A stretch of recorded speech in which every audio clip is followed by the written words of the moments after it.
I'm Jenny McNulty. This is the In-House Comedy Chat. More than a talk show, we are energizing your mind, body, and spirit. And today we are going to do all three for sure. My guest is filmmaker Beth Dolan, who has an amazing documentary in the works about not only military mental health, but more importantly, solutions in military mental health that are good for all of us. And don't forget, when we are done chatting with Beth, we're going to take a walk on the beach. That's right, you are going to join me as we take a lovely walk on the beach and start your weekend off right, getting some movement. And while we do that, I am going to tell you about a really important moment in women's history for this lovely Women's History Month. It's kind of a new moment, but it's a real important one, so stick around for that. But first, my thoughts. Oh, we got some nasty news out of Amazon, y'all. There were some rumors and they denied it, and then an internal memo leaked, pardon the pun, that some of their drivers were urinating and defecating in bottles and bags because of their really rushed schedule. They've got to get all these deliveries on time. Really makes you rethink Amazon food delivery. And apparently that free delivery all these years has been a misspelling. Should have been a P, not an FR. Really ironic when you think about it though, because this all started, this mass, hurry, they've got to drive because we're all stuck at home and they're driving. So think about that. This all started, these poor people were being forced to do that while they were delivering toilet paper. It just seems so unfair. In other relatively gross news, not quite as bad, but Pepsi is announced a peep-flavored Pepsi. You know the little Easter marshmallow peeps? Ugh, they're going to be yellow cans and blue cans and pink cans, peep-flavored. No, just because you can, no, don't do that. And it's only going to be, you can't get these in stores. It's only going to be this special promotion, and they have to get them delivered. So if it comes in Amazon, don't drink the yellow ones for sure. Ugh. But seriously, come on. I mean, what are they going to do? They're going to have hot dog flavored Pepsi during the 4th of July, maybe blood flavored for Halloween, or better yet, pine tree Pepsi at Christmas. It tastes like pine needles, and there's even a few pine needles ground up in it. Yum! Blah. All right, I am very excited to bring on my guest today, but in full disclosure, I must announce that my guest today is one of 3 people behind this amazing film, and one of the other 3 people behind this amazing film is also behind our show. Sheila, my partner and director here on the show, is one of the co-producers of the film you're about to see. So just so you know, there's a little bit of full disclosure, but I think you're going to love it anyway. This documentary is telling the story of military mental health through 3 wonderful gentlemen, Dr. Mark Russell, Dr. Charles Figley, and Army Ranger Steven Elliott. Now, Mark Russell was a Navy whistleblower. Dr. Charles Figley was also a psychologist investigating military mental health. And Steven Elliott was one of the Rangers involved in the Pat Tillman friendly fire incident. What is really beautiful about this film, as I said, is it not only looks at the struggles of military mental health, but it's looking at solutions that we already know about. So here is a brief clip from the documentary, Stranger at Home.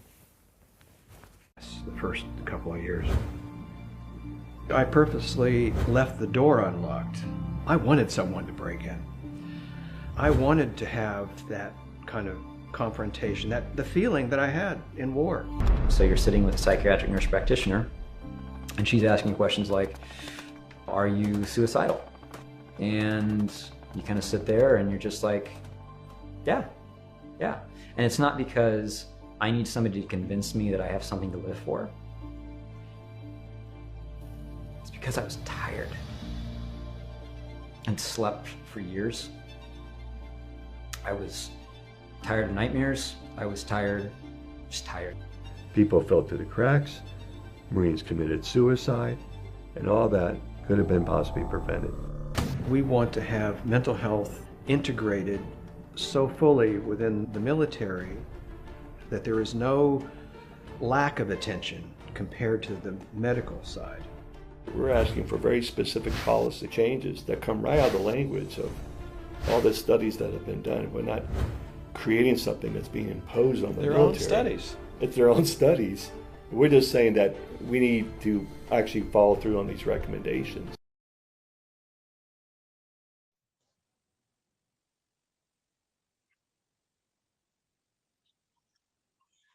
Thrilled to be here, Jenny. Thank you for having me. Gosh, it's great. I'm still gagging over the peat flavored Pepsi, but you know.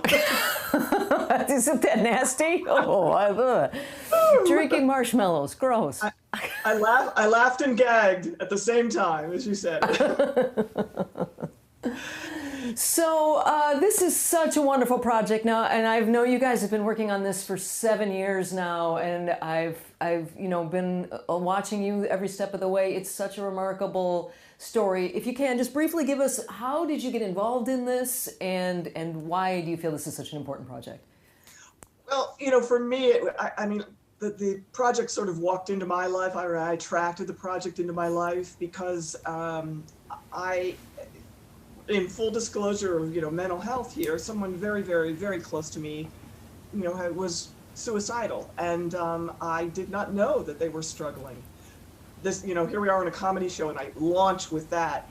But the truth of it is that I just was very interested for myself in questing deeper into what is mental health, and that incident, that very personal incident, is what opened my mind up. And when this project walked into my life, it was like that higher calling thing where I had to say yes.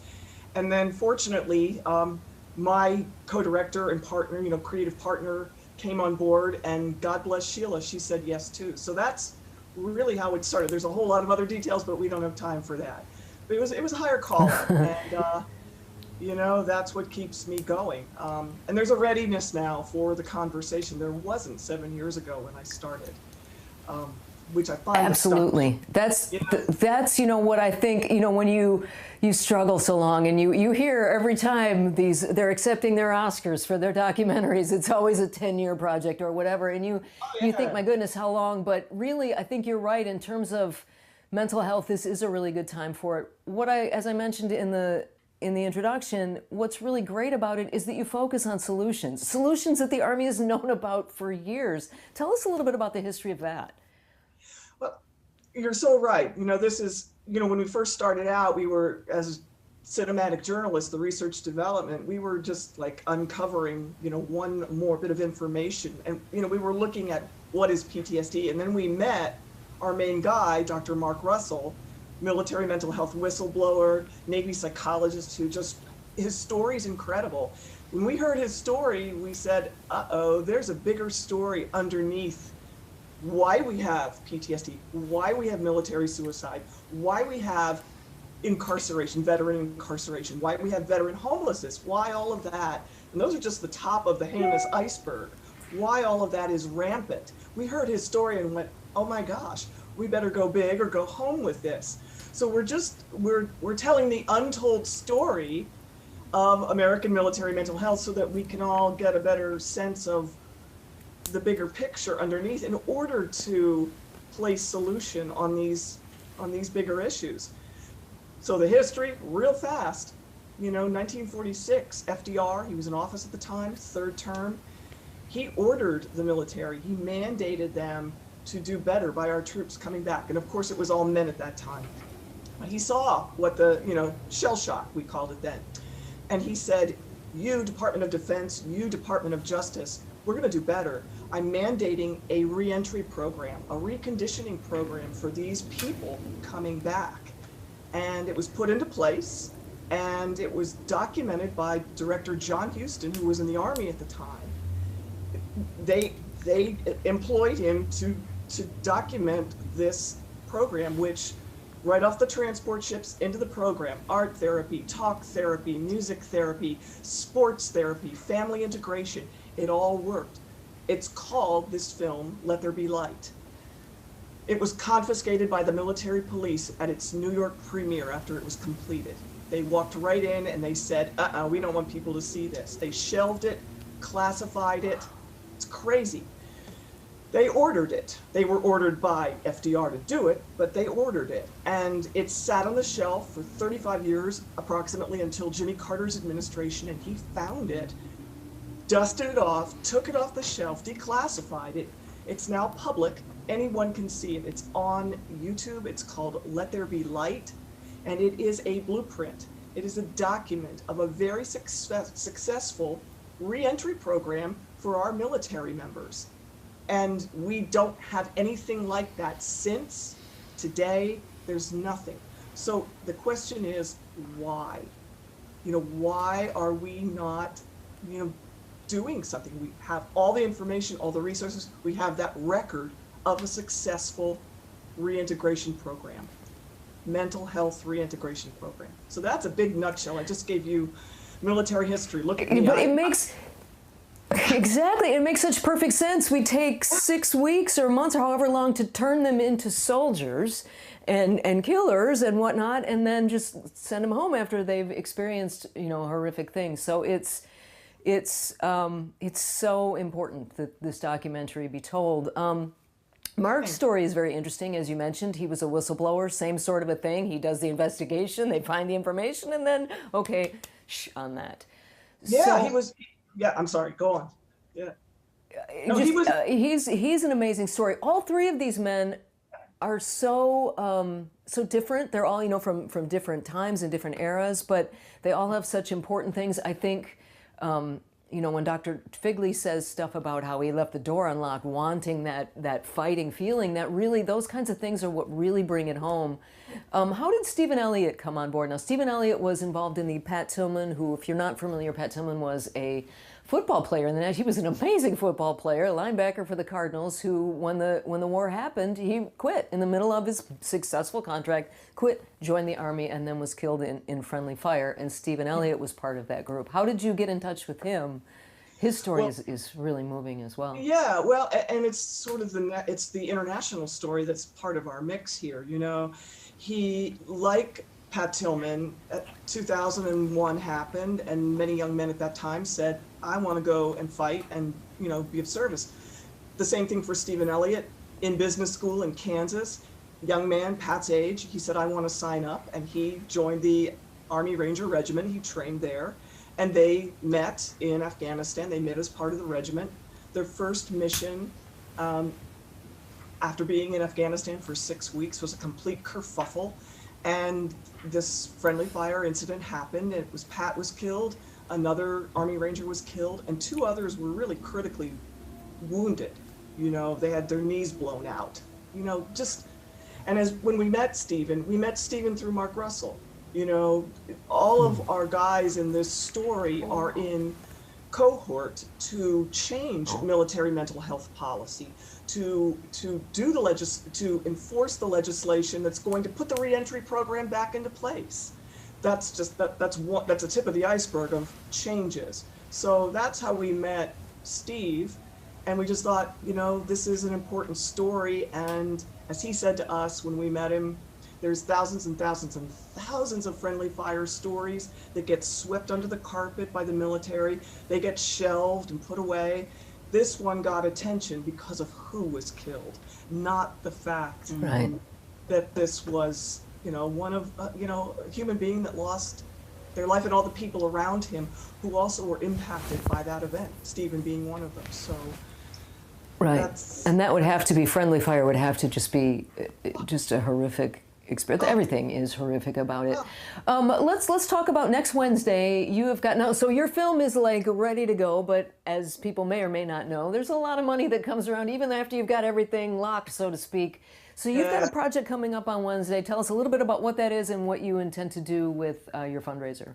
Thank you. Yeah, real fast. We are launching a virtual live stream series called Championing Mental Health.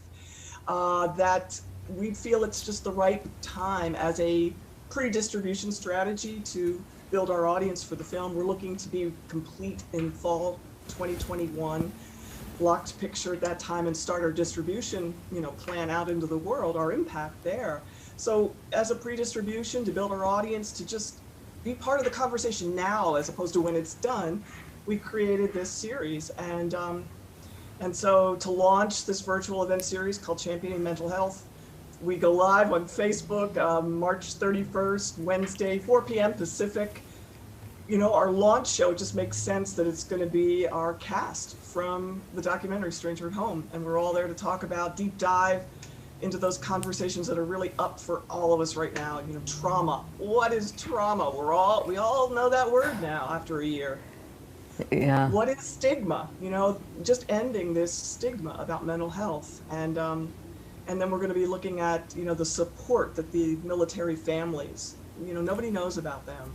Nobody knows how much they need us, and family for everyone in this pandemic year is a big topic as well. So I think there's a bridge now from the military story of mental health to the general population story of mental health, and that's what this show is about. So please, eyeballs, we'd love you to be there. So. And not only you can watch it free on Facebook, you can also interact. Correct? You can ask questions of the stars of the film and you.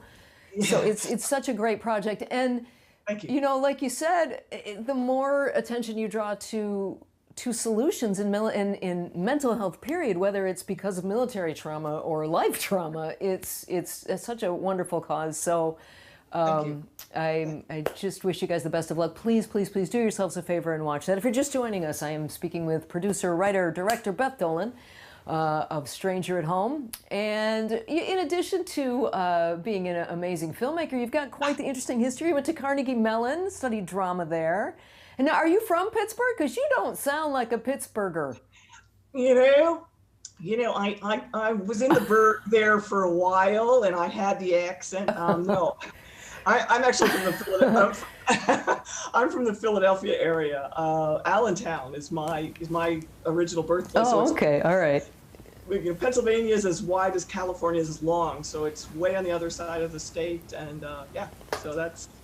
Yeah. Well, you don't sound like a Philadelphian either, actually. So I guess it must be all that drama. You learned how to appropriately speak. Yes. Now, did you study art? If you go to your fantastic Facebook page, there you see, and we can see behind you there some of the beautiful artwork that you do. So, did you study art while you were there? We're looking at it right now. The viewers can see some of your gorgeous works. Thank you. I did not, but it was an art school. It's a conservatory art school, along with their incredible engineering schools and all that stuff. So it's a very specific school. I was in the acting playwriting discipline there. So my storytelling for the writing side of me has always been alive, and that was that discipline at that time. And so I never picked up brushes until I was about 44 years old, honest to God. And my own brother had just died very, very suddenly. So it was a traumatic event in my life. He was 42 years old. And I just had this, again, a calling to like express myself with paint. And I said to my husband, you got to get me brushes and an easel and some paint. And he did for Christmas. And he got me a book, like the how-to, and I threw the book aside and I just started to paint at that time. And that's a few years ago already. So wow, that is really cool. I know that it's true. It's true. Yeah. Did you doodle, or were you good at people that can just kind of draw stuff while they're not thinking? No, you've never had any sort of a click with. No, I had no training. I always loved craft and making things with my hands, but I never actually. I'm a terrible drawer. I'm a terrible illustrator. It's painstaking for me to actually draw in the composition that I'm interested in painting. People have asked me to do portraits, like a portrait of them. Don't, because that's a real skill. I just see the story that I'm interested in, and then I've come to be okay with the idea that I interpret it my way, and that's how I paint. So it's a very freeing experience, and I really did not know that was in me. And anyway, that's the honest to God truth. So it's somewhat similar, though, right? You're telling a story, whether you're telling a story through film or digital media, but you're telling a story through paint. I mean, you're through painting. Well, you're a writer, and it's all the same vessel. So I mean, for me, it is all about story. And so whether it's on the screen, for the film, whether it's on the page writing, or whether it's on the canvas, I just kind of key into that idea. What story am I trying to tell here? So that's my honest, keeps me out of my head intention of why I express the way I express. So You've also worked with, as I mentioned, Diane English and Norman Lear. What was Norman Lear like? He's lovely. He's lovely, and I just recently had an opportunity to meet up with him again before the pandemic, right before the pandemic. He was at a Jane Fonda, Save the Planet, climate change rally, and he was there. He was there as a speaker, and he's quite old now, and he's in a wheelchair, but his caregivers were amazing, and he still has this very young spark. And I got to speak with him and thank him for that early opportunity to work with him in his company a long time ago when I first came out to Hollywood. So he's a social justice writer. I mean, look at All in the Family, look at the Jeffersons. And so there was a lot of, early seeds planted in me as a young person in Hollywood. And he was on that path. And so I got to thank him for that. And he was gracious. He just said, wow, thank you. I mean, he was really, so that's Norman. And Diane English was the great. same way. Yeah. So. Diane English, I'm sorry, what? She was the same way, look at her shows, Murphy Brown. I worked on an earlier show of hers before she kind of hit it with Murphy Brown. I worked on a show called Foley Square that only lasted for about 10 episodes, but it took place in the New York DA's office. I mean, she was all about story from the point of view of social justice and, the right thing to do, and her characters all spoke to that. So again, and I'm fortunate to have had those influences in my life, and to be where I am today as a, standing out front of my projects, and believing. And you've had some great award-winning projects. You had a non-smoking PSA, and you've done some really incredible work. Were you ever a smoker? No. Were you? Oh. Both of my parents. You know what? smoked. A couple of times in my life, periodically, I did it and then stopped. Hated it the whole time I was doing it, but stopped. Yeah. Well, what inspired that campaign, honest to God, here it is again, the personal story. My father had just passed away from lung cancer, and it was heinous. It was a heinous ride. Yeah. He was a smoker. When he inhaled, he did not exhale. That's how deeply he inhaled. I'm not kidding you. So, yeah, I grew up with smokers in my, in the home, secondary smoke. I'm still here. But that experience is what compelled me to work with the American Lung Association on a campaign for youth about, hey, let's not go down that road. And it was a national campaign in 2 languages, Spanish and English. And I was like, okay, I just did this because it was off-gassing that need to express that experience with my father, honestly. So there you have it. Now, your husband, you mentioned Lou, is Cuban. Do you speak Spanish? I do not. I can get away with it, with a decent accent because I was trained, I'm an actor. I'm an actor. I can say things with a flair. He does not speak Spanish. He does not speak Spanish. You don't know what they mean. Yeah, but they sound really Spanish. Paz y bienestar, that's peace and well-being. I can do all of that, and I can understand a little bit of it. He is fluent in English, of course. We don't have children. I think if we'd had children, we would have had a bilingual home, and maybe I would have learned that way. Mm-hmm. And but that's not been the case. So. So there it is. Strange reason to have children, really. To get a second language. I think I need to learn another language. Maybe I'll have a kid. Believe me, my mind thought about that in the decision not to have children. Maybe they'd have smart kids. I don't know. So. I think it's really funny that Lou's a guy, because Sheila would always talk about Beth and Lou, Beth and Lou, Beth and Lou, Beth and Lou, and for years I assumed you were a nice lesbian couple. In parts of our minds we are. He's got a very. He loves women. He was raised by women. as is true in the Latino homes. There's the flair again, Latino. And you know, he was raised by his grandmother and great grandmother, and so he has a great respect for women.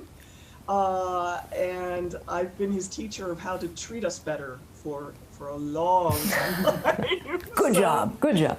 Well, he doesn't stand a chance between you and Sheila, the poor guy. No, are you kidding? Are you kidding? But he's the, you know what, Jenny? He's the one that said to me when the film project walked in the door, he said, we have to reach out to Sheila. And I said, yes. So it was him, honestly, that said, we've got to bring her spirit and her skill and her soul onto this. So by the grace of God, that was a shameless plug, Sheila, but it's the honest to God truth. So, and we got to meet you. Oh my goodness. Well, please, please, please do yourselves a favor. It is so moving and so touching in those three men, and they're just incredible. So please tune in next Wednesday at 4 o'clock. I think I'll be streaming that on my page as well, so please do check it out. Champion Mental Health next Wednesday at 4. Beth, before I let you go, I ask all my guests what it is they do. We're about to go take a walk on the beach because I want all my viewers out there to start getting a little more positive. What do you do when you're feeling down in the dumps and you need to be more positive? Thank you. I'm going to go on the walk on the beach with you. That's a go-to place for me for sure. But what I do that's truly my superpower tool that's kept me sane as I patiently wait for my time to be vaccinated, is meditate. I am a big meditator. I really work with that. Like, I practice that at least 2 or 3 times a day, especially doing in pandemic times, and it's what keeps my monkey cage quieter, so that I quieter, so I can listen to a higher guidance to just move forward and keep creating. And honestly, it doesn't cost anything. You know, that's the surprising thing to me. It's cumulative, the practice. It doesn't cost anything, and I read recently that it's the most non-aggressive thing that you can actually do. And so that's me. That's one of my tools in the toolbox of what I do for my mental health, honestly. That's wonderful. And actually, I just heard a study that after 8 weeks of meditating, they can actually see brain changes like physical brain changes. So there you go. I mean, meditate. For me, that's so true. You know, it's we're just constantly trying to recalibrate and bring our central nervous systems back online from our lives, our traumas, the difficult stuff. And I have really felt the results of that in my own life. So it's like a yes. It's like, it works. So. Well, thank you so much. I'm getting all choked up here. Excuse me. Thank you so much for being with me, Beth. Please do yourselves a favor. As I said, watch their screening next week of portions of the film, Championing Mental Health. And thanks so much for being with us today, Beth. Good luck. I'm honored, and thank you so much for having me. You know, comedy and mental health, they go hand in hand, yeah? So they do. we were a fit. I'll join you on the beach. Thank you, Jenny, so much. And Sheila, all right, on the sidelines. It's really an honor to be here. Thanks. Thank you. Bye, Beth. Alrighty, so are you guys ready to go take a walk on the beach? Go get your shoes on. I am going to show you a really cool thing that combines Beth and myself here. This is a group out of Detroit, yay, go Detroit, that is just recently, they're a shoe company. They got a donation from Ford Motor Company when Ford was moving some offices. They found like hundreds of thousands of dollars worth of really premium leather that they had used or they didn't use for their cars. So they donated it to a couple of organizations in Detroit, one of which is called Pedigree, and they feature, their company is veterans that do the work there. Everything is handmade. It's really awesome. So here's a little bit about them, and while I show you that video, go get ready to join me on the beach, you guys. Let's take a walk. Start your weekend off right. Force veteran, lifelong Detroiter, joined the team in search to be a part of something bigger than myself. We started this idea around shoes with no manufacturing experience. It was just a vision, a dream, finding core team members like Nate along the way that to really have the structure and the people in place and just keep believing anything is possible. Instead of going to a landfill somewhere, we're able to make these great products, sneakers, drawstring bags. We stopped our production to start making masks for a lot of hospitals. So if I feel we can do that during the pandemic, oh man, wait till we get on our feet, man. That's all I got to say. No pun intended, right? Right.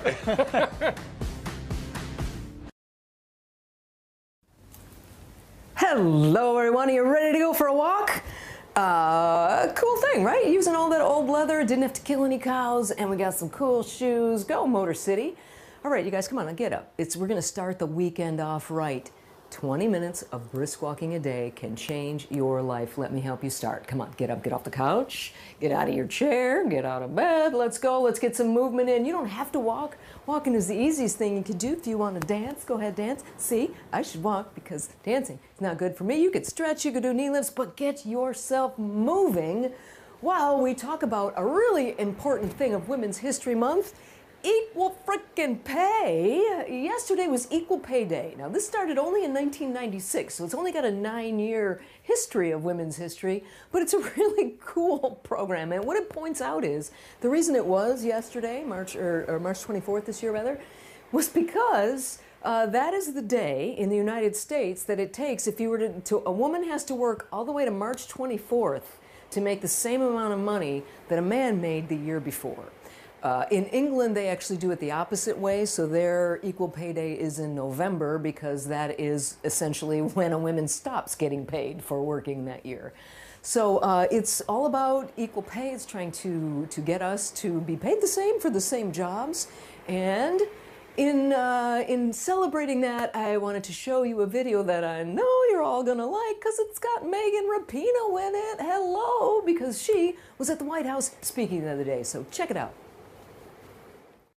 It's the only thing the U.S. women's soccer team has yet to win, equal pay.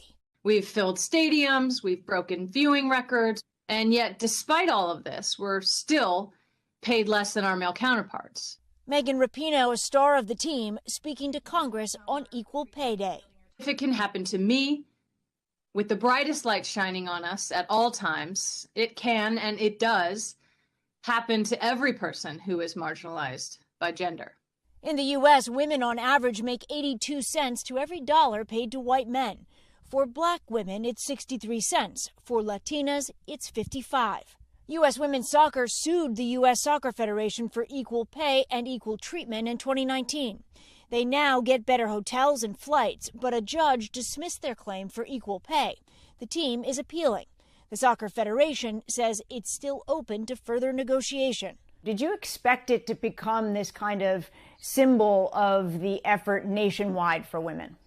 Not totally. I mean, I think we're much more, singularly focused. And I think we've really become a lightning rod and a voice for so many women around the country who deal with gender discrimination. So it's become something much bigger than what we intended. Rapinoe is hopeful there will be traction for a new bill proposed by Democrats. How does this new legislation, the Paycheck Equality Act, potentially change the landscape? I mean, hopefully it can just provide some transparency and accountability. So often women are in positions, whether it's negotiating their salaries or asking for raises, where we have no idea what we're up against. After the event on the Hill, President Biden extended an invitation to the White House. What do you expect of his administration? A magic wand and fix it all. No. Obviously, we have an ally at the very highest position in the federal government. Is amazing. Stephanie Gosk, NBC News.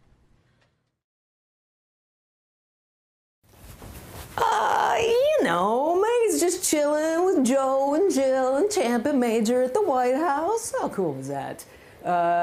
Keep working, girl. She's fun to watch on the field and off. Thank you, Megan, and all the ladies from the U.S. women's soccer team. Good luck. Have a great weekend, you all. I hope you're walking right now. And if you haven't, it's not too late to start. Come on, get up, get up, get up, get up. You can go. You can walk around the block. You can walk around your house. You can get some movement in 20 minutes a day. It will change your life. I want to thank my fantastic guest today, Beth Dolan, and remind you again to please do check out that show next Wednesday at 4. I want to thank Sheila for helping me out here being my director and producer on this here show. And of course, you guys. I want to thank you for watching, for walking along, for commenting and chatting with one another. I love that. You guys are awesome. Thank you for walking along. Please continue 20 minutes a day. It'll change your life. And have a great weekend. And I will see you right here at 1 o'clock on, or Cyber see you at 1 o'clock Monday. Thanks, guys. Bye-bye.